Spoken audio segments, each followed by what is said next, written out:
And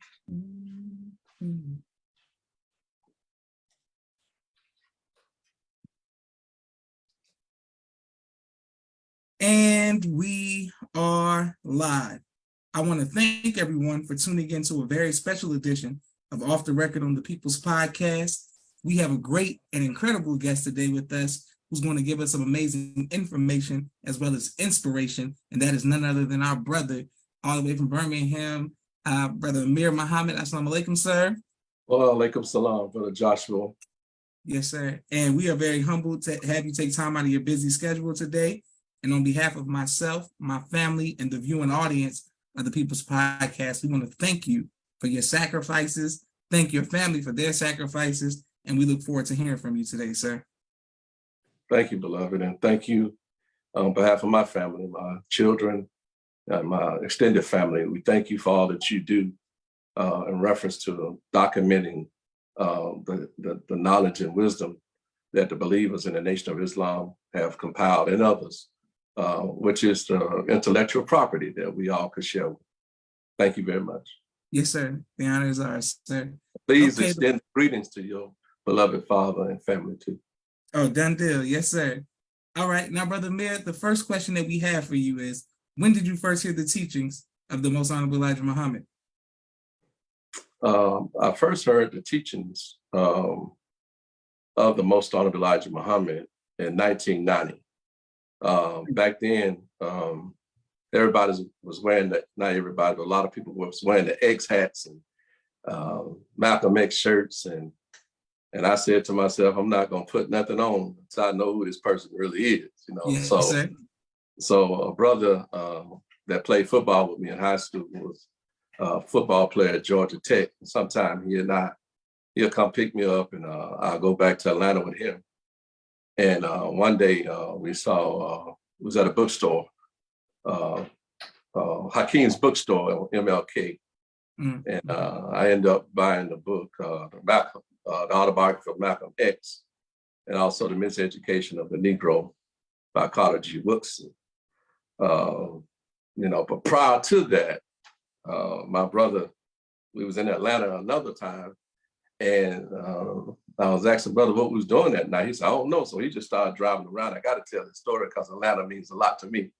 And so I got to tell the whole truth and nothing but the truth. Yes, sir. Yes, sir. So before the Malcolm X connection, we were riding out one night in Atlanta. I don't know nothing about Atlanta. I'm 21 years old. I'm green as grass. And I said, hey, man, where we going tonight? He said, I don't know. So that later on that night, he just started driving around. And he ended up parking at this place that had some neon lights. And we ended up going in, and it was the Magic City. Okay. Yes. And I got green on it while I was there. Yes, sir. Yes, sir. But anyway, I have to tell that story because after that, another time I was there before Malcolm X connection. We was out driving in the daytime, and he stopped at a park. Can't remember the name of the park, but it was called Freaknik. And we went to Freaknik. It wasn't like, I guess what it degenerated to. You didn't see a lot of what I heard happened later on, but it was just people out in the park having a good time, and they called it Freaknik. Yes, sir. And so after that, then Allah blessed him, not, to leave me there, but he ended up putting a tape in of Malcolm X. After I got the books, he put a tape in of Malcolm X. When I came back to Birmingham, I read the book in its entirety. And Brother Josh, I went on such a high. But at the end of the book, there was no Malcolm to take me further. And so I came on a very low. I was very hurt. There was no Malcolm. So another time we was in Atlanta, we were on the way back to Birmingham, he put a tape in of the Honorable Farrakhan. And Lord have mercy. I said, who is that? He said, that's Farrakhan. I said, who? The name really scared me, Farrakhan. Yes, sir. It scared me, really. And I said, but he was teaching on Jesus. And I grew up in the church, or the church grew up in me. And I had never, ever in my life heard anybody teach on Jesus and made it relevant to the day until I heard the Honorable Farrakhan. And the load that I went on, it was like a rocket booster. Took me way back up in the sky. So in reality, I had a second chance at love. You know, and when I got that second chance and found out who the Amir Farrakhan was and is, another time we were there were posters up saying that Amir Farrakhan was coming to Atlanta at the Omni, April the 28th, 1990. Went back to the Hakeem's bookstore and bought the tickets to come see the minister. And we ended up going. And early that day of April 28th, 1990, we were in the dorms of the football players at Georgia Tech. And there was a controversy about the minister coming. And then some would say, oh, he's just like a professor, blah, blah, blah. Well, I hadn't been to college, but in my mind, I'm like, I know ain't no professor teaching like this. The law's my witness. So I stayed quiet, you know, I ain't, you know. But later on that evening, it was time to go. And brother told me he wasn't gonna go. I said, well, that's okay, just drop me off at the Omni. And he dropped me off at the Omni, and there was about 20,000 people in there. And at the end, back then, during the Stop the Killing tour, the Amir Farrakhan would ask everybody to stand up and do the Shahada. And I was one of the 19,000 or 20,000. Didn't know really what the Shahada was, but we followed the man of God. And I learned later what it was. But Brother Joshua, when I left out the Omni, after the added up part, oh, Lord have mercy. When I walked out the Omni, the spirit to me on the outside was equal to that. Seemed like we were floating on air on the outside. And I got to a certain spot on the sidewalk and I said these words, I'm going to go and help that man, help my people.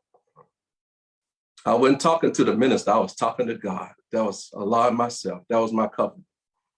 And ended up coming back to Birmingham after we found out where a mosque was here. And I started the process of becoming a full-fledged registered member of the Nation of Islam. And soon after that, brother, my law just started moving even faster because that was in April. I started processing orientation in May, June. And August the 17th, the minister was coming to Birmingham. Okay. And so I had the honor of just processing. And when he came to Birmingham, I was driving a car behind his car when he got here. Now you know that don't happen. But back then, we just had to do what we had to do. And Brother Malik Farrakhan, he guided me as I was driving. And I remember meeting Sister Claudette back then, the chief of protocol. Yes, sir. And so my family, they had tickets. Everybody was coming on the 17th. And we was at the Boutwell Auditorium in Birmingham. And then my brother captain at that time, Brother Sadiq Muhammad, yes, Allah be pleased with him. He came to the Boutwell. They had a good spot, good folks. I'm seeing friends come in and family come in. All of a sudden, my student captain here in Birmingham, Brother Carl, said, hey, Brother Sadiq needs some people to go back to the hotel. And to be honest with you, I was disappointed because I had family there, friends coming. But boy, did I know what I was getting myself into. I did not know. I had the honor of standing in the room with Brother Sultan while the minister was doing his work. And that's when I bought the Farrakhan, the Traveler, and a special spokesman that Brother Sultan had. I bought him from him, our beloved brother, Jabril Muhammad. Yes, sir. And I'll never forget when Honorable Farrakhan came in that room, Brother Sultan had me posted. So when the minister came in, he looked at me. It was like a straight shot. And I'll never forget him saying, Assalamu alaikum. I said, alaikum salam, sir. And it was on like popcorn. So I was just still registering at the time, but Allah was moving. And I was just moving with Allah, his servant, and the believers. And the next morning, I found out that Honorable Farrakhan wanted to meet with me and Brother Carl, the student captain, at the airport. And Birmingham Airport at the time. And he was there, and he gave us the name Muhammad. And and I'll never forget him saying this to me. I don't know what he said to brother, because I wasn't that close and I'm not that nosy. But I remember what he said to me. He said, brother, the greatest man that ever lived.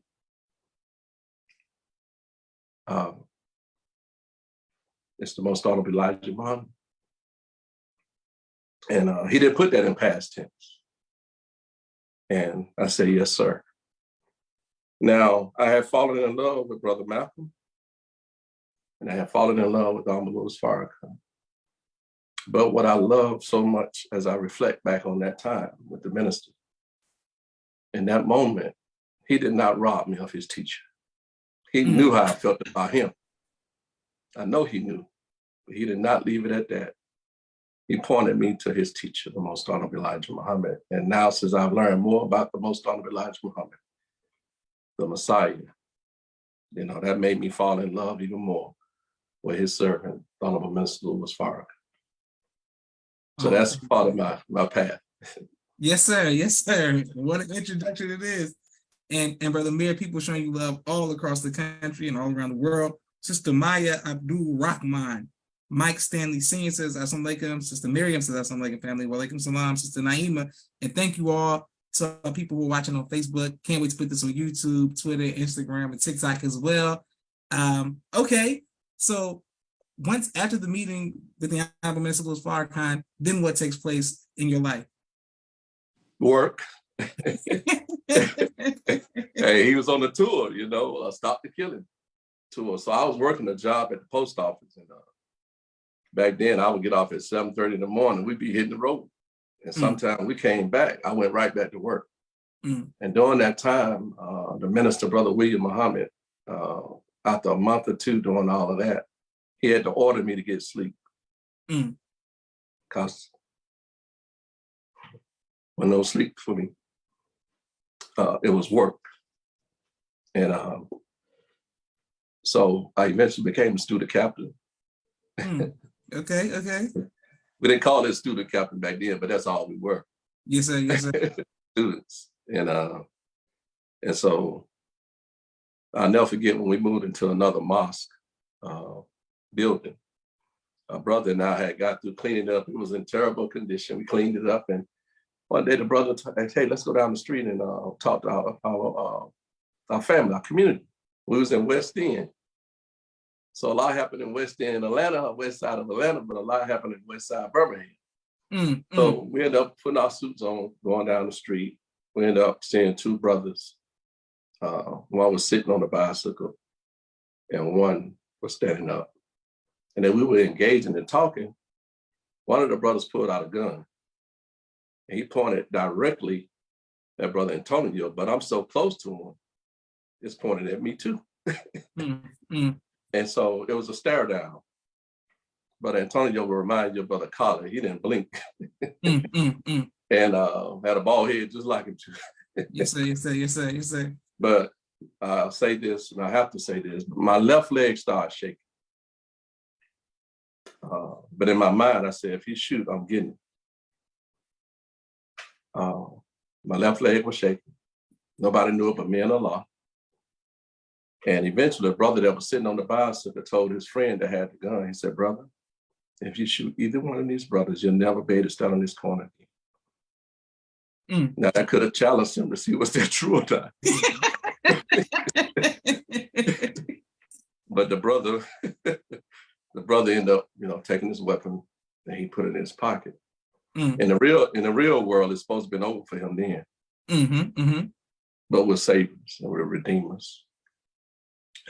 Unfortunately, about 2 weeks later, he was on the south side of Birmingham. He did something to an elderly Black man. Somebody killed him. Wow, Akbar.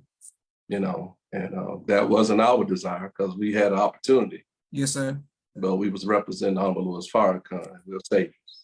And so, but something not so good did end up happening to that brother. So I ended up being a student captain, and I went from having Brother Sadiq to about a Captain Curtis Muhammad. Yes, sir. Who was my student captain. And Brother Student Minister Jamil was our regional student minister at the time. Okay. Thanks a lot for him. So eventually, I was relieved from my post for something that I didn't know about. But just because you're in leadership, because you don't know, don't mean you're responsible. Yes, sir. So I was okay with it because I played quarterback in high school. And one day before our first game, and I was about 18 years old, our coach called me and the other quarterback in the office. And he said, I want you all to know, no matter what go on wrong on the field, it's your fault. Mm. He said, if you throw a pass and hit the receiver in his hand and he drop it, it's your fault. If the running back fumble the ball, it's your fault. He said, if you throw a touchdown, you get no credit. So he was shaping us to being leaders of the team, to be able to accept accountability for whatever go wrong under your watch, to own it. So when that happened to me at that time, it wasn't no pity party for me. I had already been prepared to own it. And that's one of the biggest problems in leadership in various capacities, religious, political, and otherwise, is those in leadership. They only want to accept the good, but not the bad when it happened on their watch. Yes, sir. You teach about me. Yes, sir. Yes, sir. Okay. So I play football as well. What were some of the quarterbacks that you looked up to when you played quarterback? Well, Roger the Dodger was back in the day when I was growing up, the Dallas Cowboys quarterback. When I was a little boy, Roger Staubach. Okay. Very profound quarterback. I wasn't a Pittsburgh Steelers fan, but I did admire Terry Bradshaw. Yes, 4 rings. Yes, sir. Right. Now, that was a quarterback in Birmingham at the school I went to named Abraham Jones. He was a few years ahead of me. He was a brother that I could really put my hands on his seat. Very intelligent, classwork, football, on the field, off the field. And I really admired him because partly it's not what you're doing on the field, it's what you do off the field that really means a lot to your peers. And one of the greatest honors I had growing up was being selected by our peers on the football team to be the co-captain of the football team. Yes, sir. And I had no idea that was going to happen. The coaches called us in the room one day and gave us a sheet of paper and let everybody vote for who's going to be the captain and the co-captain. And I was the quarterback, the captain of the offense. And Gary George, he was the captain of the defense at that time. Go ahead, man. Yes, sir. Yes, sir. Not knowing that the nation had captains too, Yes, sir. Yes, sir. And Sister Naima says, great teaching. Brother Jamar says, ASA family, walaikum salam. And shout out to Brother Musa, Brother Kente, we them boys, all of the YouTube family who watch as well when we upload. This is Auntie and everyone on YouTube as well. I wanted to ask you, what kind of offense did you all run back in, when you were a quarterback?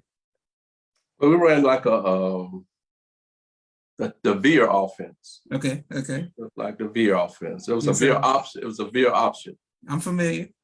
Back in the day. And so, the other quarterback, Derek Wright, he had more speed than I did. I had a really strong arm, but I wasn't very fast. So I had to rely on technique. Yes, sir. Yes, sir.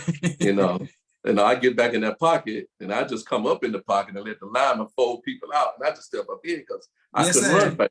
Yes, sir. So I step up in the pocket, find me an open receiver, drop it off, and let them do what they do. Go ahead, bro. Yes, sir. but also, I went from quarterback from first to third down. On fourth down, I was actually a lone snapper. Okay. And so what happened with that, I was in the 9th grade and I could hike the ball and hike it to myself up in the air and catch it. So apparently the coach Campbell, that is my freshman coach, the long snapper we had kept on snapping the ball under, too short, or way over the punter's head. And all of a sudden, Coach Campbell like, hey, come here, you come here. He must have been watching me. He said, hey, you come here. So I went over there. He said, hell, you be the long snapper.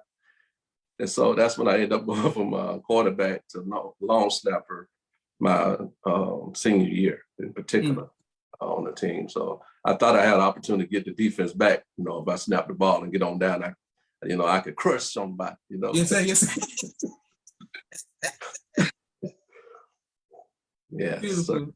Yes, sir. And let's talk about the work that you have done with the youth football and the Pop Warner, things of that nature. Is that why you took such take such a concern with that, dealing with the youth football in your city? Well, to be honest with you, Brother Josh, I had served under Brother William, Brother Jamil, or in Birmingham, it's Brother William and Brother Theo.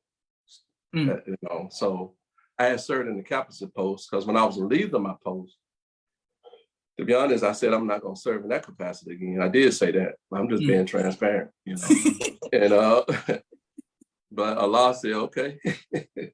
That's why now I never say never no more. This is just real bad. Yes, sir. And but when Brother Theo became the student minister, he eventually asked me would I be his student captain, and I did. And after a period of time, one of the highlights at that time in '96, I think, when Amir Farrakhan was coming to Birmingham, we had to meet with the local police and everybody for all that come with that part of it. But they had a motorcade for the minister that was so powerful that Brother Jabril Muhammad, Minister Jabril, wrote an article in the Final Call, and he included that motorcade that happened here in Birmingham back in 1996. It came down to neighborhood. It was in the neighborhood with number of bells and whistles, and it was powerful.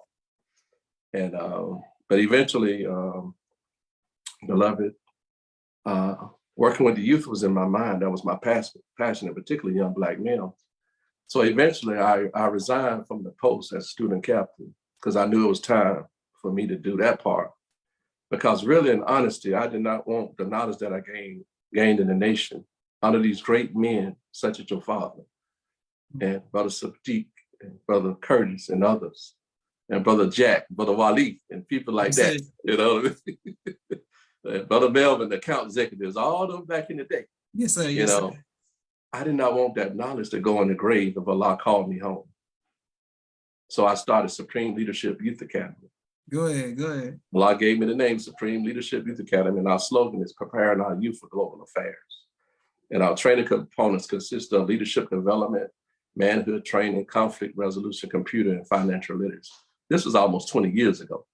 Go ahead, brother. Everybody talking about conflict resolution now, But Allah was guiding me because it was the day of atonement, those 8 steps of atonement that was in my mind, to use them as the process in dealing with conflict resolution.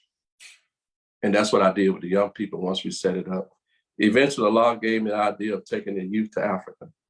And I ended up connecting with the international representative of the nation, Brother Akbar. And he helped facilitate that trip. And this has been 15 years ago. As of this month, we came back in August of 2000. I think it was 14. No, it was 2007. Yeah, that's 15 years. But we went to we visited Egypt as well as Ghana. These young men, they got to go to inside the pyramids, Giza, and they got to visit Imhotep Museum. And they also got to go into the museum and also see the first pyramid by Imhotep called the 6-step pyramid. And we have a lot of footage, and we're going to be putting together a curriculum because Allah blessed me with some video. Good. Yes, sir. And so we just, last year, we did a first class in one of the local schools that Sister Yolanda Muhammad had. And we did a class in February. And we also gave them a little test. And so we're going to put a curriculum together for the young people as well as their parents, so that they can learn. They may not ever go to Africa, but they'll have the knowledge that will help them. And pretty much the reason why we wanted to take them to Africa, because we believe our children are due the education and current culture journey to Africa to help reconnect past lost cultural traditions so they can make better present life choices. So a person without the knowledge of their history is like a tree without roots. So when we came back with those students from Africa, some of them wasn't doing very well in school, but some of the parents ended up calling me and telling me how good they was doing the next year. And all of them are 15 years old, and all of them are grown with children. The youngest was 12, the oldest was 18. And I'll never forget, the first day we got to Egypt, we was outside at a very nice hotel, and we were sitting by the pool. And Allah gave me something to do with them. And I told them, I said, we have made it to Africa. I said, your mothers and fathers and you all in the community have helped raise the funds. We're here now. I said, but where do we go from here? And I had each one of them to sit in my seat to give the directions where we go from here. Mm. Naturally, they didn't know where we go from here, but they got to sit in that seat of the great responsibility as you grow and become a man. Yes, sir. Yes, sir. And none of this stuff is scripted. Allah will download to you when you're serving him for his people. Go ahead, brother man. I never take the credit for it because a lot of it just being downloaded from Allah. That's right. And we thank Allah for the guidance that he has given us through his servant, Amir Farrakhan. Go ahead, brother man. Beautiful. Yes, sir. And people are showing you love all across the country, all around the world. What is it? Many times I've interviewed guests over the years, and my sisters, as well as others, always talk about the disconnect between Africa and America, and seeing people come back and they're like, yo, it's the greatest thing, you got to go. And I just need some better understanding of why Africa, why does it have such an impact on us once we get over there? Can you help explain it to us? Like, why is the media displaying it wrong to us? Or like, is it like, was it a spiritual journey for you when you went there? Like, what did it do for you personally?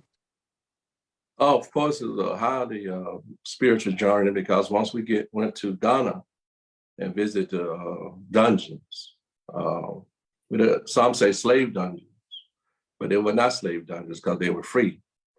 Mm. They were in bondage, as Brother Akbar highlighted.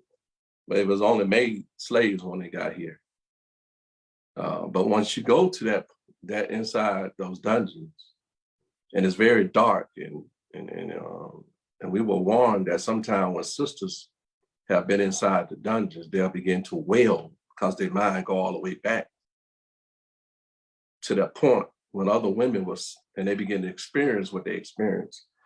And sure enough, as a sister, before we left out, she began to wail like I've never heard of a human being wail. And she was going through that mind, as we call that reactive mind, and Dianetics. That's right. That's right. It was connected to her genes and our genes. But going inside, and there's a door called the door of no return. So if you see that door, and Allah bless you return, you know that was a powerful experience, because it was meant that we never come back to Africa. Now, the question was, what does it do? Whenever a baby is separated from her mother, her father, in particular her mother, every child, as the Most Honorable Elijah Muhammad said, every person, son or daughter whose father is not in their life would always want to know, where's my father? So when we go back to Africa with the knowledge that we've gained, the resources that they have, and make that connection, it's very powerful. And all I saw over there, Brother Josh, was Chinese people and white folk. They are doing all kind of business over there, visiting, tour, and they're not just going to tour, they're making connections. And as I was sitting in Ghana one day outside of Marketplace, and as I was watching our people pass by, they looked just like us. I saw classmates, family members, and all, light skin, dark skin, brown skin. It was of every hue. And they looked just like our people. And that's the area that they brought our ancestors from, West Africa in particular. Yes, sir. Yes, sir. But I want to say this too. And I know we'll probably get to the Montgomery situation. But right now in Niger, in Africa, there was a coup d'etat back in July 26th. And there's a 35-year-old brother now running Niger. Yes, sir. Yes, sir. Yes, sir. Yes, sir. Yes, sir. And the countries around Niger, the African countries, because they have been under the threat of France and America said they're not going to give them no more resources, allegedly. And as allegedly said, the president, the young brother said, it's okay, keep your money, give it to the poor people in America. So, and also the countries around Niger are not allowing America or the European countries use the airspace. That's right. That's right. You know what I mean? So this thing is really, a lot is kicking off right now with our people around the world,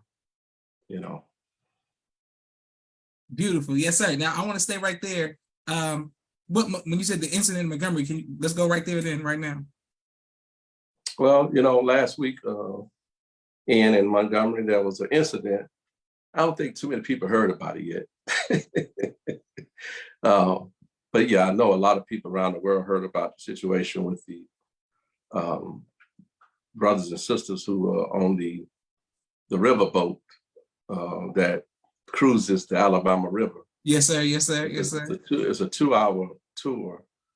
And unfortunately, some white men, women, they refused to move their boat when they was coming back to dock.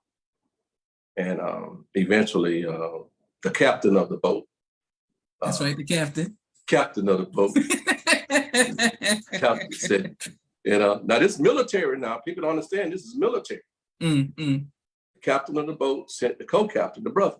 Yes, sir. Yes, sir. And another young white guy who's had the tugboat to take it to where the other boats were to try to get them to move. And that was resistance. Eventually, the guys end up aggressing the co-captain. That's right. That's right. And all hell broke loose. And as we saw the young brother get in the water and swim. Yes, sir. Yes, sir. Yes, sir. But what I saw first, I saw a brother come from the top who began to run. Yes, sir. Yes, sir. You have to be careful of those archers that's on the hill. You That's can't right. see them. You can't see the archers. Right. But that brother came first and began to help intervene. And then the other young brother came out the water. And the brothers, by the time they got the tugboat close enough, they jumped off the boat and they, they did what they had to do. And that's probably Allahu Akbar. To God be the glory. Yes, sir. And I'm telling you, I don't think we understand the magnitude of what took place. Allah's hand had to be in it. That's right. I don't think none of the people, actors that was involved woke up that morning and say, hey, it's going to go down today. But Allah had already had the material in place, the right material. That's right. That's right.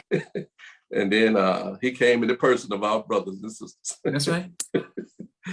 And it was a sight that is probably one of the greatest pleasure moments in the history of our people, because usually things get to be kept a dirty secret, That's right. But this because of technology, it has been seen around the world. But I want to say that Alabama River is where they used to bring our ancestors, right on that dock area. Right there. And they would march them from that point to where Dexter Avenue Church is now, but they'll march them to Commerce Street and they'll put them in warehouses where they will hold them until after they sold them. So when you put it in that kind of context, and I heard there was some sisters there from some reason, the event that morning, they came down to that part and they began to pray and do affirmations for the ancestors. Yes, sir. That was early. That was early that day. And later on that night, things went down in a very bad way for the arrogant and the racist beast who just had been doing what they do all the time. That's right. That's right. But it's a new day. And I have to say this, I had called in on the radio station 2 weeks ago prior to that incident. And they was talking about a lot of stuff that was going on. And in my conclusion of what I said, well, yeah. I said, Black people in trouble with white folks, but white folks in trouble with God. And so 2 weeks later, they got in trouble with God and us. Yes, right. Those white folks. That's right. That's right. Go ahead, Brother Amir. So I want to go to chapter 19 of Fall of America. It's entitled Alabama. And it's listed and written by the Most Honorable Elijah Muhammad, where we had a farm in Alabama, and some racist men, a farmer, had poisoned, the cattle, and killed them. And so that was word said by the Most Honorable Elijah Muhammad. But it wasn't time. But he says in his book, Mr. the Black Man, time dictates the agenda. That's right. So ain't nothing like time catching up with you because it's like God. You can't separate God and time. That's right. So when time catch up with you, God got you. Yes, sir. Yes, sir. Yes, sir. So all praise is due to Allah. And I have to say this, as a people, as our Honorable Farrakhan always skillfully guide us, that there's no way that went down like that last week. And that has not been a response to kill some of our people. And probably some of our people have died in some of these small towns in Alabama and other places in America because of what happened. But I think what Allah is doing also, he's using what is taking place right now. At one time, we were thorns in the side of white supremacy. Now he's going to use us to be the nails in their coffin. Go ahead, teacher Amir. That's right. Yes, sir.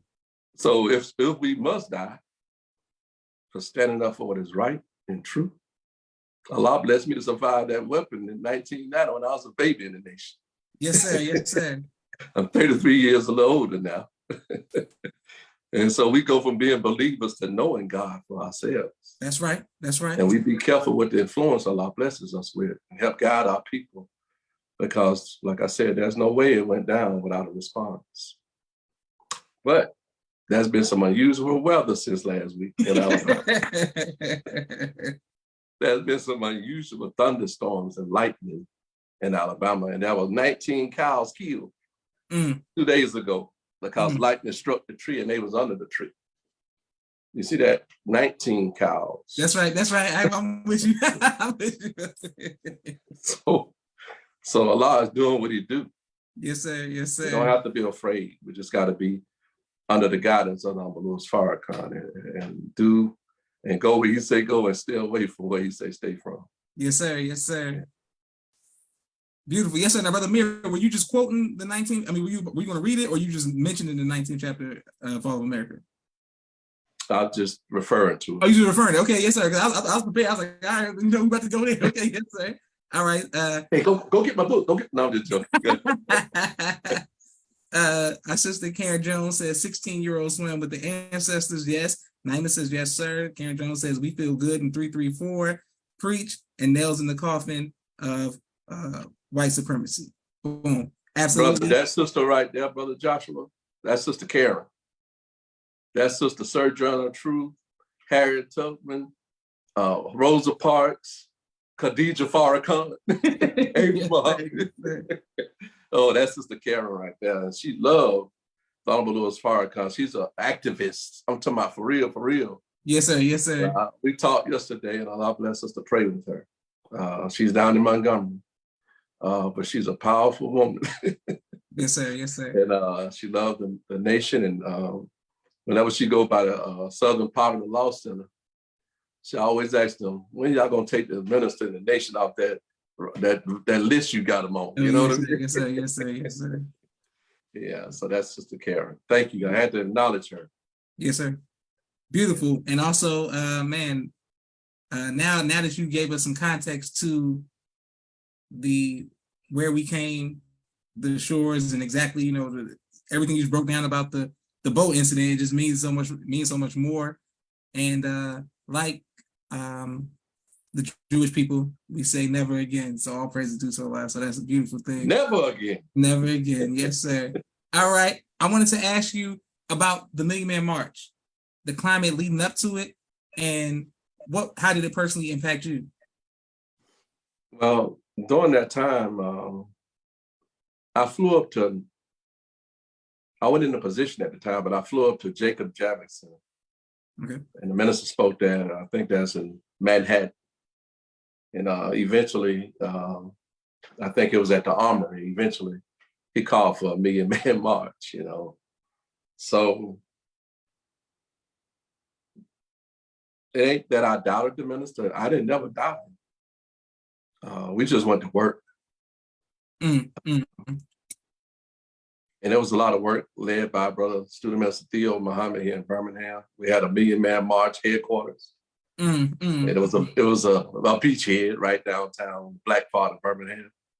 And people would come and register. Our sisters helped out, the MGT sisters in the community, the brothers. And eventually We got on the bus on the 15th of October and got to DC. And there was such a spirit in DC the day before and the night before. And there was so many people on the mall the night before, from what I heard.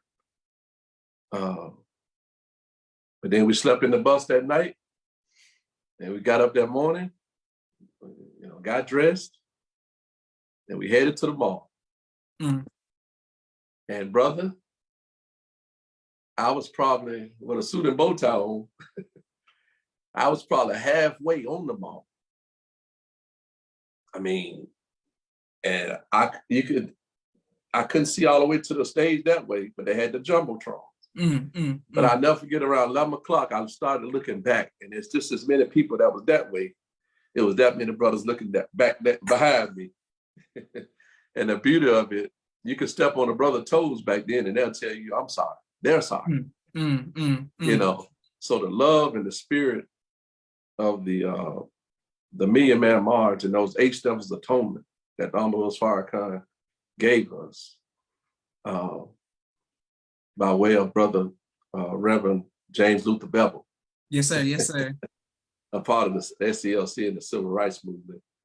But that day by itself, brother, it was a day that I'll never forget. And I believe, brother, the feeling I got last weekend was the closest thing that I ever got to the Million Man March. They call that the Sea of Peace. In Washington, but Alabama, it was a sea of peace, but not peace for the other side. Yes, sir. Yes, sir. Yes, sir. So, but the Million Man March is probably the greatest act of love of a human being. And that was like 10 years after the height of what was happening with the minister, with the Jewish community. And he had, so when you put out all the opposition that was there, and the media did not start really helping, and they weren't doing it to help us, but maybe a few days before the Million Man March. And there was no cell phones like it is today. Yes, sir. Yes, so sir. That shows you the power of God. And to know that President Clinton left town, Congress shut down on the Monday, there's a new sheriff in town, you know what I mean? That's right. That's right. That's right. But to see that happen and see how God had used using Amir Farrakhan and the believers in the community, it was a hallmark and very beautiful display of love with Black people, because our sisters helped make that happen. Beautiful. Yes, sir. And people are showing you love all around the world. And Sister Maya says never again. And Sister Karen, you welcome, ma'am. Absolutely. I wanted to ask you about being in the South. Now, I'm from Naperville, Illinois, which is like an hour away from Chicago. And my perception, even though my father and I'm from Brunswick, Georgia, and down in the South, my perception was through media. So I'm like, it's going to be KKKs and crosses and everything. It's just war every day. And then my father became a minister in Atlanta. We moved to the South. It wasn't, I didn't see it like I saw it on TV, but I still feel that concept in my mind, like every day it's going to be a war or something like that. Have you ever been faced with fear? And if so, how did you overcome that fear? By being in Birmingham, saying that the Black man is God and teaching this, you know what I'm saying? Like were you ever afraid? No, I've never. Once I had a second chance at love with Brother Malcolm in that situation, Allah blessed me with the minister, I have not been afraid. I'm afraid not to stand. Not standing is not my problem. Not standing would be my problem. But I love standing for a cause, because I said I'm going to go and help that man, help my people. So that was my declaration. That was my spirit. And I would say this, after, it was in 1996, if I'm not mistaken, Amir Farrakhan came back out of the country. He was speaking at Savior's Day. And student minister Arbar gave him a note, if y'all remember it. And Congress was saying they wanted to subpoena the minister to come tell them about the trip and all that. And the minister called it bluff and threatened them to bring him. Well, when I got back to Birmingham, I got back to work. I just went in the restroom, and there was a white guy that I knew. He's kind of a big white guy. He was in the bathroom. Did what he did. I did what I did. He went and washed his hand. And by the time I went to wash my hand, went to the drive and looked around. He was right here close to me. And he said, I hear Minister Farrakhan is talking bad against the government.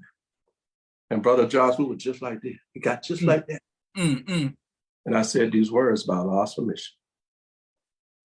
The Honorable Farrakhan is more important to you than your own mother. She brought you here, but she can't keep you here. I had already found a spot on the wall. Allah's my witness. I was going to drive his head if I had to. Wow. Yes, sir. Yes, sir. That was they call ceramic tile. I had already found a spot. And when I said what I said, it shocked him. It wasn't no mama joke. I just say he's more important to you than your own mother. She brought you here, but she can't keep you here. It shocked him. And when I saw that shocked look on his face, I went on the side of him, reached for the door, and kept looking at him, and I walked out and left him in the bathroom by Allah's permission. Go ahead, brother man. Yes, sir. Oh, that was no. Look, man, I've been up under your father and all these other great Black men. You know what I mean? And then on that, my biological father, you know, there ain't no punk, you know? Yes, sir. So, Yes, sir. And all my coaches, you know, so many people that sacrifice to pour into you. Yes, sir. Yes, sir. So, you know, man, no, you know, I know I'm gonna leave one day. Yes, sir. Yes, sir. Yes, sir. Yes, sir. But I'm not gonna leave like a coward. You know, I'm gonna leave on my own terms, standing up for our people and what's right and what is good, right here in the state of Alabama. That's you know, the minister said the greater the oppression, the greater the souls that come up out of depression. That's right. That's right. That's right. So, and we have to be careful. And I have to say this, and reflecting on last weekend again, that same fervor and spirit that those white folks got, if Black people are not careful with Black people, they'll get the same thing. And that's why we got to be careful how we handle one another, because we take so much. As the Savior said, take plenty and fear not. That's right. That's right. But when that cut loose, oh, brother, you can't put a cat back in the bag once it get out. You know what I mean? So that's real talk. And I would say this to the Black politicians. That nut was cracked last weekend with white folks, in a sense. But if Black politicians in leadership or representatives don't do right by Black people with their vote, that may be the or else too. I'll just put it at that. Beautiful. Yes, sir, man. You're teaching beautiful. And when they cut loose, his name says, go ahead. Karen Jones says, yes. Excellent. All right. We have a quick 60-second commercial break for all of the sponsors of the People's Podcast. And we're coming right back to our brother Amir. He's doing a phenomenal job. Thank you for everyone who continues to like, share, and subscribe to the People's Podcast. We're grateful for every donation to the People's Podcast. If you would like to donate, please cash at $, the People's Podcast. Can't wait to upload this to YouTube. He does television and film editing. Please reach out to him if you need any of those services. Sister Miriam's ABC I Love Me, children's book and coloring book, and now Spanish book. All three available on Amazon.com. Sister Naima's Stay on Point Dance Academy, LLC. She teaches ballet virtually to young girls all across the country, right here in the studios of Atlanta, Georgia. Brother Kenneth's Bow Tie Maker Extraordinaire. He'll ship you bow ties anywhere across the nation. Dr. Henry Carter's King Henry Turkey Legs, right here in Atlanta, Georgia. Brother Rashad Muhammad's COVID-19 Disinfected Cleaning Services, out of Chicago. Student Minister Sharif Muhammad's book, A Soldier in the Movement of Christ, available on adulsharif.com. And lastly, Brother Joshua Muhammad's book, Cleopatra, as well as No Father, No Excuse, both available on Amazon. Excellent. You can get a book of poetry and spoken word called Exclusively for You, Black Man by Sister Helen, the Black Man Sacred Book, HRSPATROL42@gmail.com. Reach out to our sister. And lastly, we have Asiatic Minds. It is a school that teaches young children virtually, STEM, young kings and queens all across the country. Sister Sherry, please enroll your child in Asiatic Minds online.com. Thank you very much. Boom. All right, back to our brother Amir. Yeah, I want to say this, Brother Josh, if it's okay. Yes, sir. The stereotype of the Black man in the South, and woman in particular, oh, they're very slow. They're this, they weak, they docile. Yes, sir. Yes, sir. Yes, sir. That's not the best approach. But our people have had to be very strategic, and they had to be thinkers to survive. The basic instinct for every living organism is to survive. That's right. That's right. You know, and that's what we had to do. However, that should not be taken as a weakness. Absolutely. Honorable Lord Farrakhan said the Black man is a fire of pit-up rage. Yes, sir. Yes, sir. You know, that's in us. And my work with the civil rights community here, especially after the last man that was tried for the 16th Street Baptist Church bombing. I had some. Yes, sir. Can you explain what took place, and then, sir, just for people, the 16th, could you let us know what took place? Yes. Yes, sir. 3 of the bombers of the 16th Street Baptist Church had been tried and convicted, and it was led by Reverend Abraham Lincoln Woods Jr., very iconic civil rights leader in Birmingham, who I knew from a distance. And when I came in the nation, I found out that the minister was supposed to come to Birmingham in the late 80s, but some of the pastors, pastor reneged because the heat got too hot for them. Yes, sir. Yes, sir. And it was Reverend Abraham Woods that allowed Dr. Louis Farrakhan to speak at his church. So when I came to the nation, I heard about him and I always admired him, but I knew him from a distance. I got to know him a little better, closer. But the last man to be tried for the bombing of the church, granddaughter, he was living in Texas, and she told that he raped her. And she said also he told me he had something to do with the bombing of the church. And so that was back in 2001. That ended up opening back up the case. But the strategy that his lawyer he was using was that he was suffering from vascular dementia. And I was reading about it in the newspaper. I said, wow, you're trying to get off. And so Reverend Woods, one night I came home from work, my wife was cooking. And the news came on and had Reverend Woods sitting in St. Joseph Baptist Church, the same church that the minister spoke at. And they was asking Reverend Woods what he was going to do since Bobby Frank Cherry said he was suffering from vascular dementia.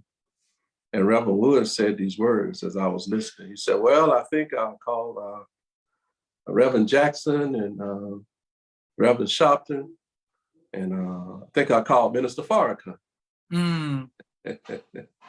Well, I knew the Honorable Farrakhan at that time was going through the prostate situation. But in my mind, I'm like, they could come, but we could go and get it hot till they get here. You know what I mean? So I got up and went to the kitchen. I told my late wife, I said, look, I'm going to head to Reverend Woods Church.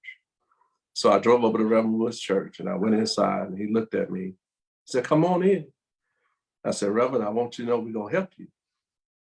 He said, you sure? I said, yes, sir, we're going to help you. He said, you sure? I said, yes, sir, we're going to help you. All right, well, tomorrow we're going to have a press conference at the Justice Center downtown. And so that's probably one of the first time I broke protocol in 33 years. I didn't call the minister first. But when I called the minister after that, he said, brother, that's a good job. And so I had been working with the death penalty issue in Alabama where Black men were on death row who had been declared clinically, mentally incompetent or retarded, and they was on death row. So the press conference was on my mind, and my mind went back to working with the death penalty situation.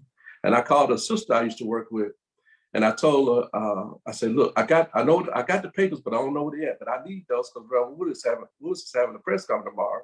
And this man said he's suffering from vascular dementia, but we got brothers on death row that's been clinically diagnosed with being mentally retarded or mentally incompetent. So about 30 minutes later, she gave them to me. My wife ended up putting things together, put in an envelope, and the next morning I went to the press conference and I passed that folder on to Brother Frank Matthews. He was closer to Reverend Woods. So I wasn't thirsty to get closer to him. I just wanted him to get the information. And he gave Reverend Woods the information. And he was so brilliant, Reverend Woods. He ended up looking at it. And then eventually the press conference started. And toward the end of the press conference, he said, well, I have in my hands documentation where there are Black men on death row who've been declared mentally incompetent or mentally retarded. Bobby Frank Cherry must go before the bar of justice. And after that, the next day, that information was on BET. Go ahead. Right there.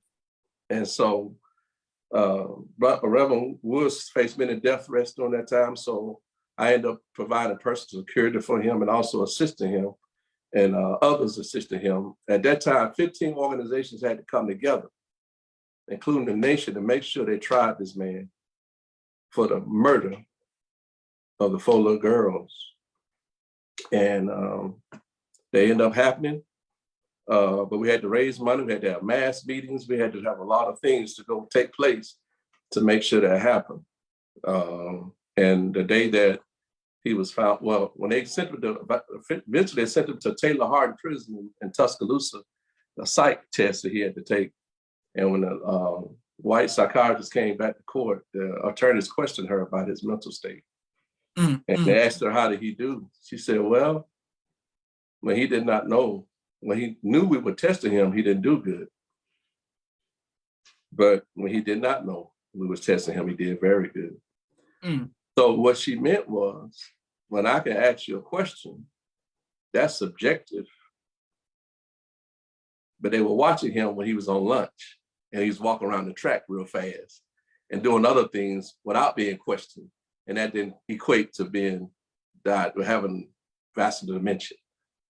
And eventually they tried him and he was found guilty of the 16th Street Baptist Church bombing. Now, it shouldn't have took his granddaughter to tell on him, because in court, the FBI had all of the tapes and they were listening to every move they was making.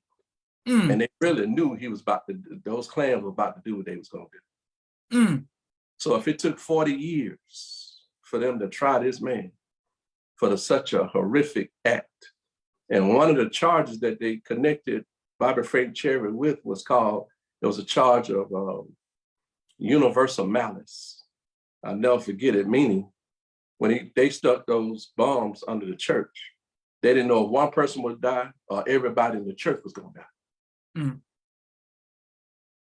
That's what universal malice meant. Yes, sir. Yes, sir. So, and then also 2 Black boys also died. They were shot also that day by some Klansmen, and they were murdered too. So I thank Allah that if I've done anything of good to help an ally of the nation, and knowing the kind of, the mental angles that cause Black people in America, Alabama, and around the world, and the human family, to know that a group of people will stick dynamite under a church to cause that much human suffering. So I must say what I said last week. And what happened last week happened, and there was nothing that we had did. Now they're wounded.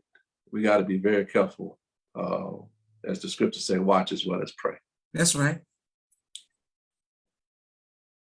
That's my sentiment as well, Brother Amir. I was telling one of my sisters that when I saw that, I said, man, I hope that we don't get, because I got chills through my body from seeing it on my phone. I said, I hope we don't start celebrating and, just being out, partying, not knowing, not being reminded or not being aware that there's always people who want to get back. That's just the law of retaliation. That's how that goes. So, you know what I'm saying? So, and I'm definitely, hope that we pray as well as, watch as well as pray. All right.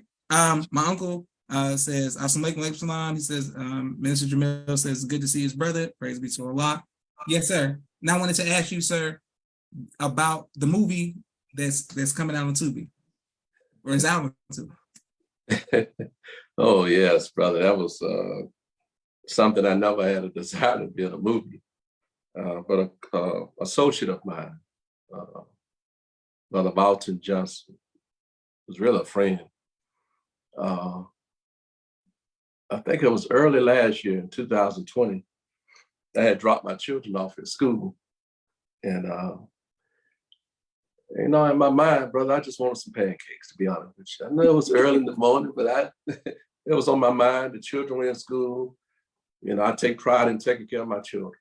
And I just had a moment for myself. And I go into this establishment and I see the brother that I knew, Walton Johnson.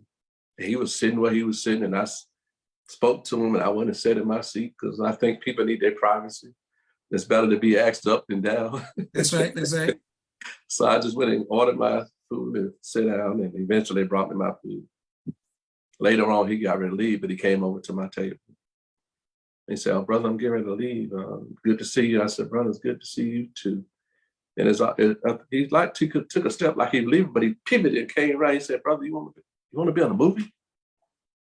I said, "If you want me to be on a movie, I'll be on a movie." And so he had been working. It's supposed to be a play, but it ended up being a movie called Welcome to Dundra Heights. In the movie, I played a brother of the main character. James Jackson Jr. is the main character, a powerful attorney. And I had been in prison and had been out like 6 months or so. We shot the first episode, and my nickname is called Bubbles. Okay. Because they, called me Bubbles growing up. You know how the nicknames still. Yes, sir. Yes, sir. So, but anyway, episode 1 was shot before my time, and I was in episode 2, and I supposed to be in some of the other episodes too. Really? And I played a role of a reformed convict who had joined the Nation of Islam. Okay. So all praises are due to Allah.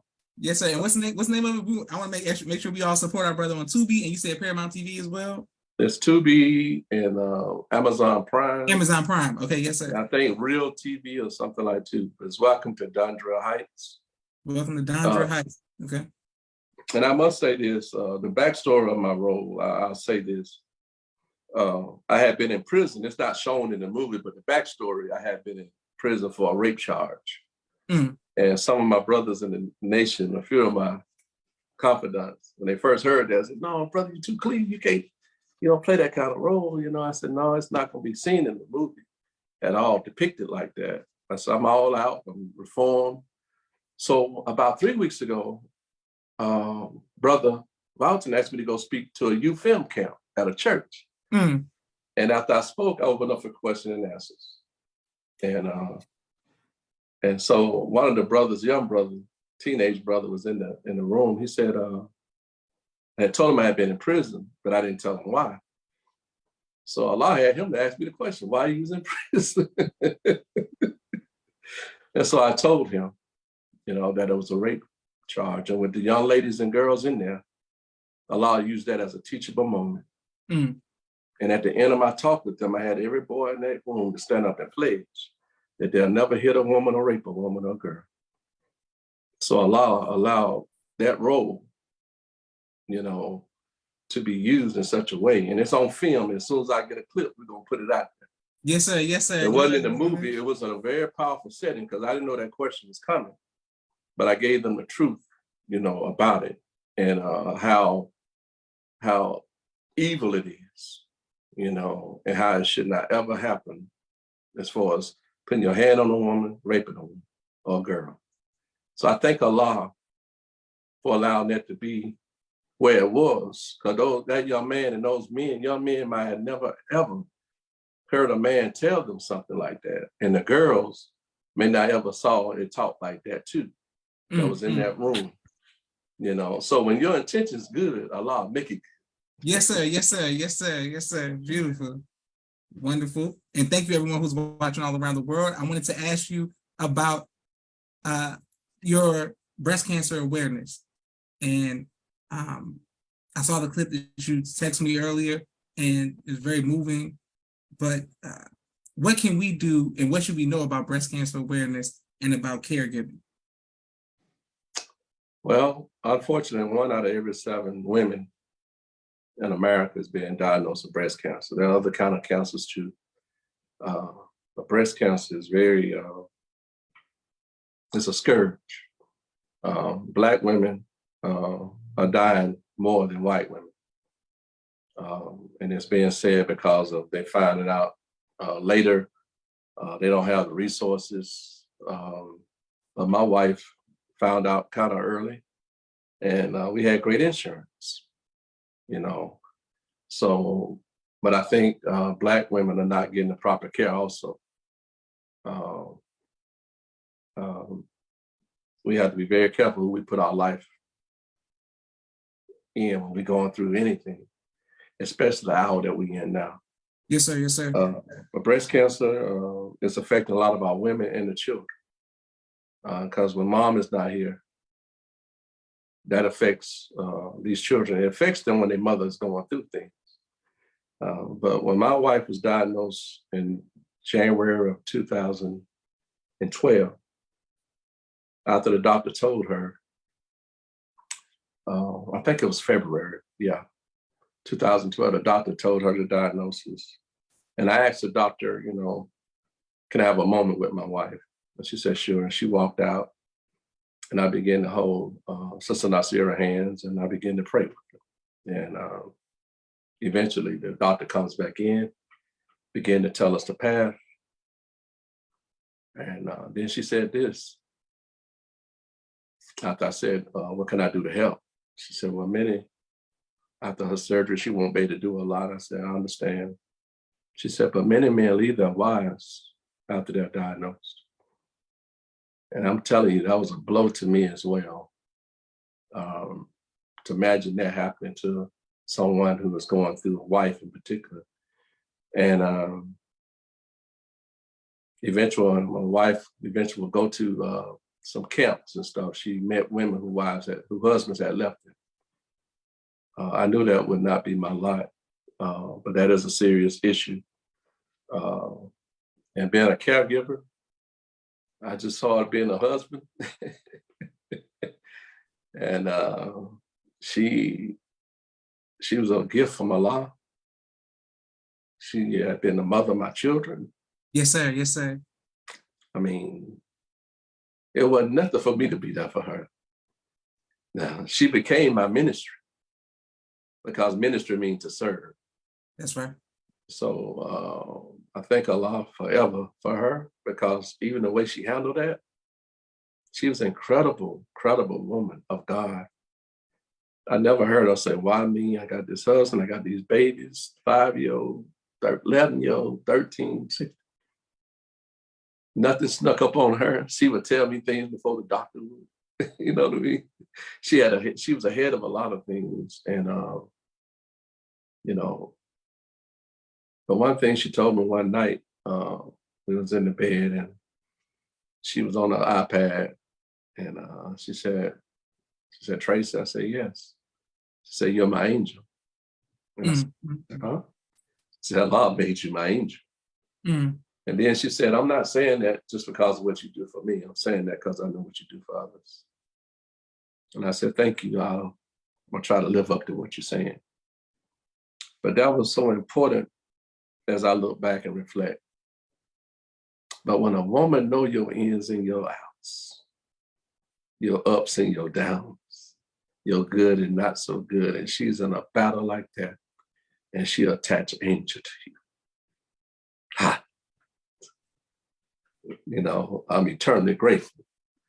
And so I thank Allah for her, and I thank Allah for the Honorable Min Farrakhan, because it was this ministry that brought us together. Beautiful, yes, sir. You know, and you can relate to that, your father, that when Allah guided us to come into the ranks, the Quran said, rejoice in the bargain that you have made. Yes, sir. Yes, sir. Yes, sir. He has blessed us with good health needs. And but yeah, that being a caregiver, as I said in the clip, every caregiver needs a caregiver. Being a caregiver when your loved one is going through is not for the faint at heart, but you got to have a heart. And I say this, Brother Josh, and to those who are listening, as I shared with a young reporter about 3 years ago, I told him that if my parents had given me $2 million, but if they did not expose me to the word of God, they would have failed me. Because it's the word that has sustained me. In every trial that has come my way, I've been able to reach for Allah's word. And through the guidance of his servant. But it's the word of God that has been my anchor and is my anchor. Yes, sir. Yes, sir. Yeah. And to be able to navigate, children when they lost their mother. Man, you talking about, to Allah be the glory. Yes, sir. Because, you said that, hoppo, hoppo, hoppo. Yeah, we do that. That's right. That's right. But a real soldier, he's going to take care of his family. That's right. That's right. That's our nation. That's our gifts from Allah. And toward the end, whenever I prayed with Sister Nasir, I never approached Allah like, oh, Allah, this is my wife. Every prayer I prayed, I said, Allah, this is your daughter. I made sure I acknowledge his rank over mine. Yes, sir. Yes, sir. And I don't think there's one trial that Allah has in the Quran that he said we're going to be tried with hunger, fear, loss of life, loss of property. I think as of now, I faced all of them so far. The fire that I sent you the letter about the fire. And yes, sir. Yes, sir. The fear. I hadn't been hungry too much. I'm just joking. Hungry for the truth. Yes, sir. Yes, sir.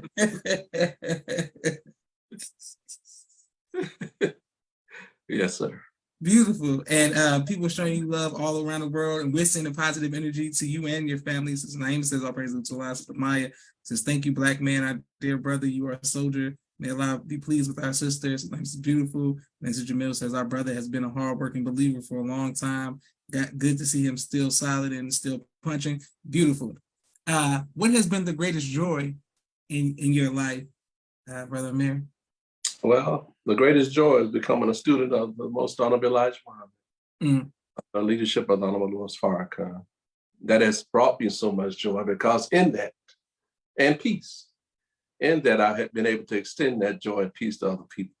And they begin to draw from your joy and your peace and become stronger in their way of life. So that, that has been very good for me. I like to say this is very important. You got me shedding tears over here, brother. Happy tears. Yes, sir. Something happened with my wife. We had to leave Birmingham and go to a doctor in Tennessee. Oh, thank you, Allah. When we was leaving, I was trying to find her a doctor somewhere else, and I called Brother Philip Muhammad. May Allah be pleased with him in Huntsville. I told him I wanted to find a doctor. And I know he had kidney surgery in Tennessee at Vanderbilt.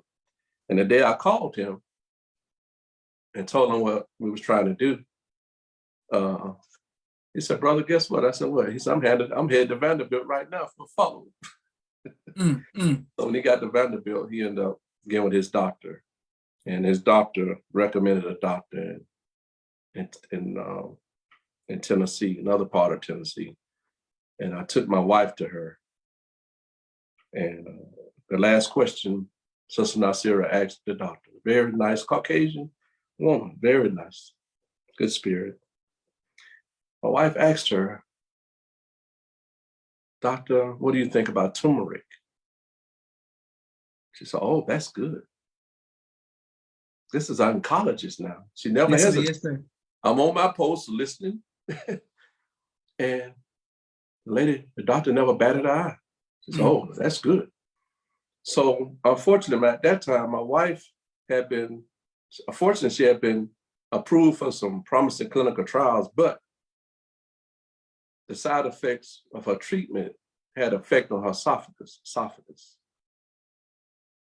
And eventually, she was compromised. But her mother was diagnosed with the same diagnosis of triple negative breast cancer, which is the most severe form of breast cancer, because there's not a therapy for it, quote unquote. So we got back to Birmingham, we stopped by the health food store because her mother's health was so compromised, they couldn't give her no treatments. Stopped by the health food store, got some turmeric and a powder, took it to her father. Her mother could not really speak. And so Sister Nasira said, Daddy, give this to Mama every day through her peg tube.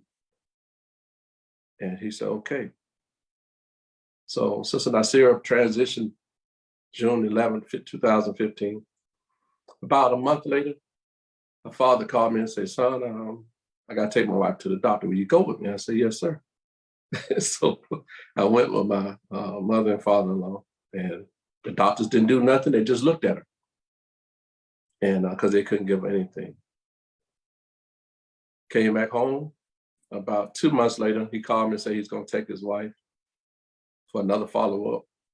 And then when he came back home, he called me and he said, son, the doctor said they can't find nothing.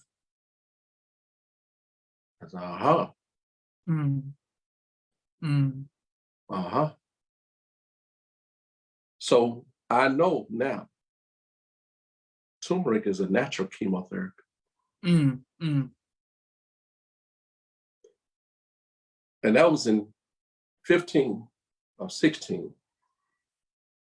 My wife was diagnosed in 2012, transitioned in 15, had chemo, radiation on. My mother-in-law was diagnosed in 14 and transitioned in 2019 with no radiation and no chemo. She lived 5 years post-diagnosis. And the cancer was not there. When she passed from advanced dementia, she had all her hair and she lost no breast. With triple negative breast cancer. So 2 years ago, the law woke me up about 2 o'clock in the morning because I'm tracking his enemy. Oh yeah. And I don't have no problem sleeping. Yes, sir. When I came back, from the restroom, got in the bed, Allah brought to my mind, why does turmeric kill cancer cells? And I started doing research at 2 o'clock in the morning. Yes, sir. Yes, sir. And I came upon this doctor, scientist. And what he said, the turmeric goes in and arrests the cancer cells. When somebody on arrest, you can't go nowhere. That's right. That's right. So once the turmeric goes in and arrests the cancer cells, all the soldiers that became weaker around that area, the immune system started kicking back in and start sending more soldiers. They get stronger and they go in and kill the cancer cells. Oh, beautiful. Yes, sir. Because every cancer cell didn't start out cancerous. It was a normal cell that turned into an abnormal cell. Once you put the body in a place of balance in the mind, the table turned again. Yes, sir. Yes, sir. So, but the women, there's not a woman that I know that started taking treatments, whether they did it along with the turmeric, because you don't tell nobody what not to do. It's not an if or. If you want to do both, do what you got to do. Yes, sir. Yes, sir. But there's not one woman that has started that therapy in the last 6 or 7 years that I know of that has left this world. Oh, praise be to Allah. By Allah's permission. So we're on to something, Brother Josh. Yes, sir. Go ahead, Brother Amir. Go ahead. How you think my wife gonna transition by that end? And I ain't gonna fight. Yes, sir. Yes, sir. Yes, sir. May Allah continue to bless you and your family in the fight, sir. I wanted to tell a quick story. So this is the Southern Regional Tour, Student Minister Sharif's first Southern Regional Tour in Atlanta.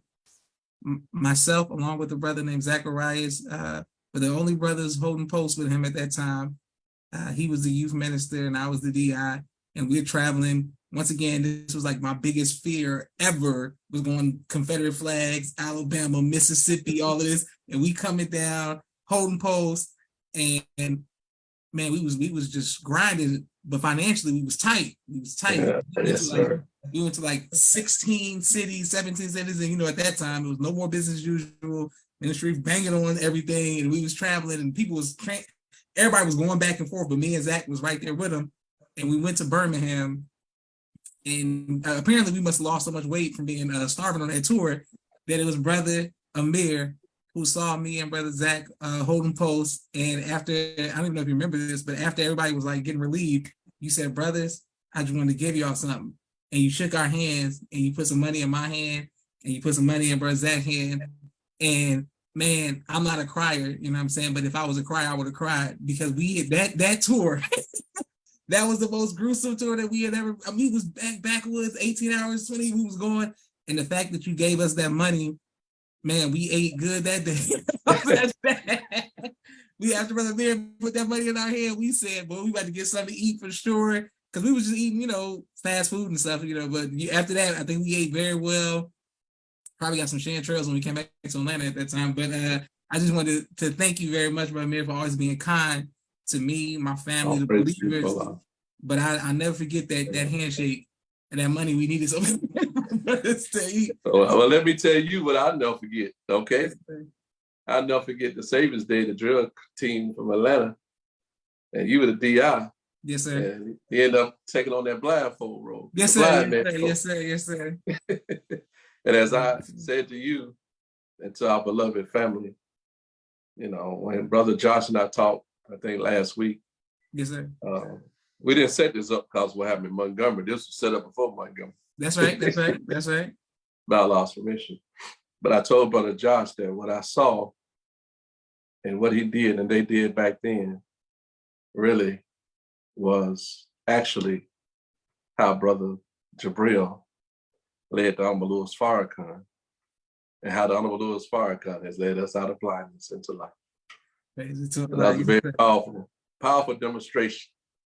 Thank you very much, sir. I'm actually working on getting that, because it's not on YouTube, but we're gonna get it, put it on the People's Podcast page. I gotta get the drill competition, that clip on the page. Yes, sir. And I wanted to ask you your parents' names, Brother Amir, because you spoke to your parents. But what are your parents' names? My mother name is Mary Louise Hassel, and my father is James Cullen Hassel Sr. They have transitioned. Yes, sir. I want to say this. Thank you for that question, because I have no doubt I was born for this work. After coming into the nation and learning that out of all of our studies, history is best qualified and most attractive to reward our research. I asked my mother a question one day. I got off work, I went by her house, because my house was on other apartments on the other side of town. She was closer to where we was gonna have a formation. I got dressed and I was in her mirror, and I turned around and I said, "Ma, how I look?" She said, "Look good, just be careful." And then I asked her, I said, "Ma, how'd you feel the day Dr. King was assassinated?" And she said, "I was hurt." She didn't know why I was asking that question. But Allah had already allowed me, based on the teachings of Elijah Muhammad, to track my birth. And on April the 4th, 1968, the day that Dr. King was assassinated, I was in my mother's womb. And a few months later, I was born on July 2nd, 1968. You know, so I thank Allah for saving me in her womb, because we don't know how many women, Black women, that went into some type of shock because of the assassination of a man that they really love, a leader. That's right. You know, so I thank Allah for allowing me to make it through that, and to also to be a student of the Most Honorable Elijah Muhammad and a helper to the Honorable Louis Farrakhan. You know, and in that I've been able to connect with the SLC and Yes, sir. Yes, sir. The community of our brothers and sisters and learn from them and get to know Reverend Fred Lee Shuttlesworth. I got to meet Reverend James Luther Belf in Birmingham one time. He gave us the strategy of how he got them young people involved. Yes, sir. Yes, sir. In the movement. I like to say this because it's very important. They had came up, the SCLC and the organizers, Reverend Shuttlesworth, they had came up with a tactic called Project C in the early 60s called Project C. Y'all can look it up. It's called Project Confrontation. That's what the C stood for. And what they did strategically, they would go inside the counters and they'll just sit there and make white folks put them out. But all this was strategic now. Even Rosa Parks was strategic in 55, because there was another young sister that was pregnant that did the same thing. Yes, sir. Yes, sir. But strategically, they didn't want to allow her to be the one, because the enemy, as well as us, was going to use her pregnancy as a reason, we lost moral authority. Yes, sir. Yes, sir. Yes, sir. So a lot of people are hurt by that, but they didn't understand it was a strategy. And so Rosa Parks ended up being the carrier of that, So Project C was effective to the point it hurt or wounded white folks, but it wasn't going to make them move. Only thing they did after that, when they arrest you, they'll take your bail so high, they're going to deplete your war funds. And at that time, Black people or the civil rights community, those leaders, they had ran out of money. Reverend Bevel came up with the idea, and mind you, Reverend Abraham Wood's brother, Bishop Calvin Woods, would tell me at the meetings dealing with the bombing of the church a few years back, he said, "Brother Tracy, I don't know his name, but when Reverend Bevel would come, there was a brother over the mosque in Birmingham. They'll be downtown. They'll always be close, and they'll be like they whispering, communicating with each other." Because back then, from what I learned, I think it might have been Minister Otis. Shout out to Brother Sylvester, because Brother Sylvester helped start rebuilding the Birmingham. And I think Brother Eric and Brother Sylvester out of Atlanta. But Brother Otis, he said that, him and Reverend Bevel be close. So, and back then, the brothers in the nation had to carry the Muhammad Speaks in a brown paper bag. They were concealing them, because there were laws against it. But we meet and overcome all obstacles. So that's what back in the 60s. So we didn't have a pronounced role back then, but we were together. Beautiful, beautiful. There was the unity there. I had to say that. So when the money was depleted, the movement went down. And Reverend Bevel went to the leaders at the time and said, "Hey, we can just get the children involved." They were like, no, who's going to get their children involved with Bull Connor? A man that was over public safety, that had the military, had tanks, had fire hoses. So they vetoed it. But Reverend Bevel was a different kind of fellow. Yes, sir. Yes, sir. Yes, sir. Yes, sir. So what he did, he told us this when he came to the mosque one time with some of the civil rights people about 20 years ago. He came to the mosque in North Birmingham. And then later on that night, I was with him. He shared with us his strategy. He said, "You can't fire the young people. They ain't got no jobs." So what he did, he went into the schools. And he said, "I will identify the children in the hallway who had books. And I'll just stop them in the hall and say, 'Hey, I bet your book is not a new book. It's a hand-me-down for white folk.'" He said, "Let me see that book." And then they'll look inside that book and they'll see that book was from over the mountain somewhere. And then he said, "I will see some of the brothers, if they look like they play football or basketball, I'll stop them and say, 'Hey, man, I guarantee your football pass and stuff, ain't new. It's passed on down from white folk.'" They ended up finding that it was true. So with children, when you isolate and insulate children, they don't feel, because you're trying to keep them from feeling the brunt of what was going on. So it became occluded to them in their minds for the most part. Yes, sir. He Yes, sir. made them feel what they were being done in injustice. Yes, sir. Yes, sir. And eventually they hit the streets in Birmingham. And Ground Zero became right down at 16th Street Baptist Church in the park. Became Ground Zero. And they started coming from all over schools. They end up locking up hundreds of students or children in Fairgrounds. It's not there anymore. It's called the Fairgrounds. They had locked them up. And eventually, fire hoses, eventually the dogs. But this was the game changer. Because the media play a big part, in controlling the narrative. They didn't want their dirty little secrets to get out. So they covered it up. But there was a white businessman from Birmingham. He was with the Commerce Department. It's called something else. He had to go to another country, I think an Asian country, for a business trip to Chamber of Commerce. And when he got over there, some kind of way the dirty little secret got out. The business person in the other country had a newspaper and he put it right in his face. What was going on in Birmingham. He didn't do business with him. And when they came back to Birmingham, he had to give it his white brothers and change. At that time, it was a commissioner form of government, and they had to go back to a mayor council act and pass a random referendum to let the voters in Birmingham vote for that mayor council act. They didn't know why they was doing it. They didn't know the dirty little secret got out, and they got to change the picture of this. And then when it passed, the referendum passed, they voted on it, and it went through for a new mayor council act. And Bull Connor ran for that seat to be the mayor, and they made sure he didn't win. He didn't know he was being used. There was another man, I think it was Albert Boutwell, that won the mayor, still a white man, but they had to put another face on what had been taking place.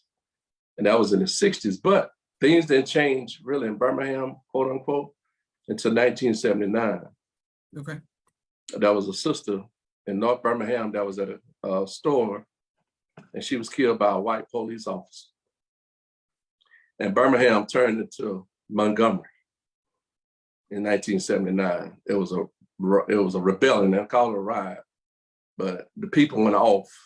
And Reverend Woods and those other leaders, they chose Richard Arrington, who was on the council, black man, wanted him to be the mayor. He didn't want it, but they told him they're going to support him. And he ended up running for mayor. He became the first mayor of Birmingham, Alabama, Mayor Richard Arrington, Jr.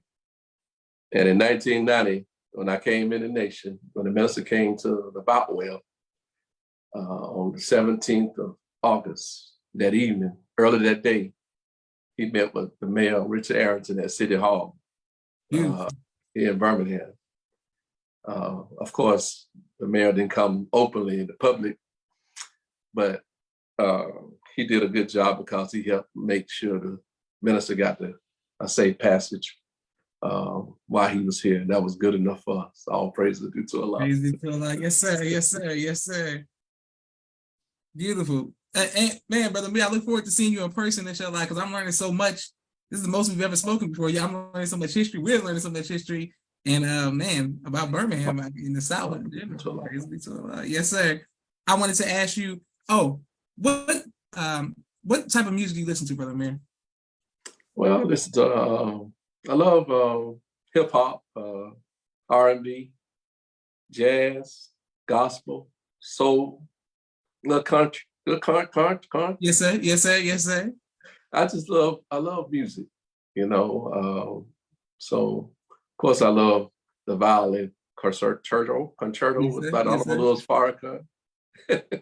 I love the classical music. One of my daughters became very proficient with the violin one time. So we used to go to the Alabama Symphony Orchestra, my wife and children at one time, and be there. And my son was about 3 or 4 years old, but he would sit there, and some of the Caucasian people out to you know how those long pieces be like 10 minutes long. Yes, sir. Yes, sir. He'll sit up on his seat and be like this. And they said they had never seen a child that small was so attentive. Yes, sir. Yes, sir. And I want to say something about Mikhail. My wife gave me a just in case conversation one time. And at the end of that conversation, she said, and that Mikhail loves Minister Farrakhan. And my son listens to the minister every day. Mm-hmm. He's 13 years old. And when my wife said that, he was 5. Mm-hmm. And while she was here, and since she's been gone, she listened to the minister every day. And the most honorable Elijah Muhammad, he go get the drill competitions. He even listened to some Christian pastors. He turned them on. Yes, sir. Yes, sir. Yes, sir. He loves the word of God. And I thank God so much for him and my wonderful daughters. Can't thank Allah enough. But, you know, my wife left me a wealthy man because our wealth is in our children. Mm. And I want to say this about your beloved mother, as we talked about your beloved father. I never met her like meeting her. I would always see her from a distance. But I knew how my wife and other sisters felt about her. Praise be to God. She's a, I can't say more, is a model. Praise be to God. Very, you know, unassuming. You know, she was very, you know, quiet, quote unquote.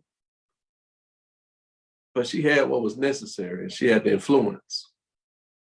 And she had established herself to be a righteous woman of God. And so I thank Allah for her, and of course your father and your family. And believe it or not, I don't know if I've ever been as nervous for an interview than this one, because I know what you represent. Praise be to Allah. Yes, sir. You know, I know who you represent, the generation. And so I feel more at ease now. Fruit at ease. Yes,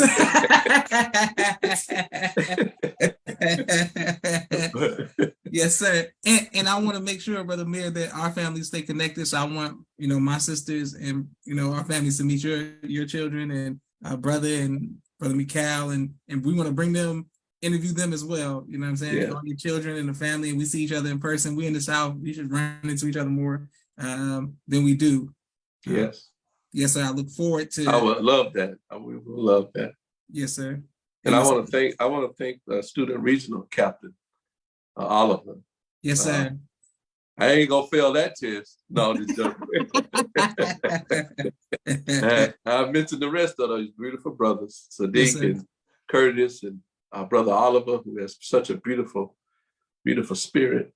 And I always talk about family like your father, and wives, and you know, and I just thank Allah for, you know, I was blessed and am blessed because, you know, when you join something to become a part of something,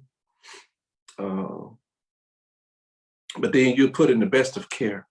And sometimes that care don't always feel good. Yes, sir. Yes, sir. Yes, sir. We ain't talking about that. We go, no. I think I passed one of the biggest tests from Brother Jack, Brother Wally, years ago. And that was something that needed to be done. I was in the position. He said, brother, I don't give a why you get it. Yes, sir, Brother Cap. And then, look, and then I said, that's all you got? Because I ain't going nowhere. Yes, sir, yes, sir, yes, sir, yes, sir. Yes, but it's them kind of men of God, you know, that star-hearted men, you know, that help shape you. And that's then, right. You know, one of the things that I learned from Reverend C.T. Vivian, longtime civil rights leader who was in Birmingham for the 47th anniversary of the SCLC convention. And I was doing security for Brother Charles Steele. Okay. And they had all these elders from the movement in the room. And I don't remember hardly anything they said. It was overwhelming to be there. Yes, sir. But Reverend C.T. Vivian said this, and I want the young people as well as others not to be thirsty for leadership. Mm. Don't ask for the baton. That's right. That's right. Because if you ask for it, that means you're not on the track. Nobody gets the baton that's sitting in the stand. But Reverend C.T. Vineyard said these words. If y'all look him up, very beautiful brother. Now, I'll be pleased with him. He said, true leaders follow so well that they find themselves out front. They weren't even looking for it. Meaning they followed so well and served the person out front. Before they knew it, they looked around and they was out front. But they had been prepared without knowing they was being prepared. Yes, sir. Yes, sir. You know, and that's the spirit, you know, that we have to have of this great work that we're involved in. Excellent. Yes, sir. And my sister Naima says, all praise to Allah, may Allah be pleased with your wife. And Brother Walter says, ASA Muhammad, number 69, Birmingham, Alabama. Okay, boom, people showing you love all across the world. Can't wait to put this on YouTube. And on behalf of myself, my family, and the viewing audience of the People's Podcast, this has been phenomenal. We want to extend the greetings to you and show you love and positive energy to you, your family, and the believers and the community, all the community activists and the work that you have been putting down in Birmingham. May Allah continue to bless you all for holding it down, and Alabama and the South in general. As well as I had the honor of interviewing Reverend Still on the People's Podcast. So people get like that. So that was a great interview as well. This is Joshua Leonard Muhammad signing off for the People's Podcast. Assalamu alaikum, sir. Wa alaikum salam. Thank you all for watching. Yes, sir.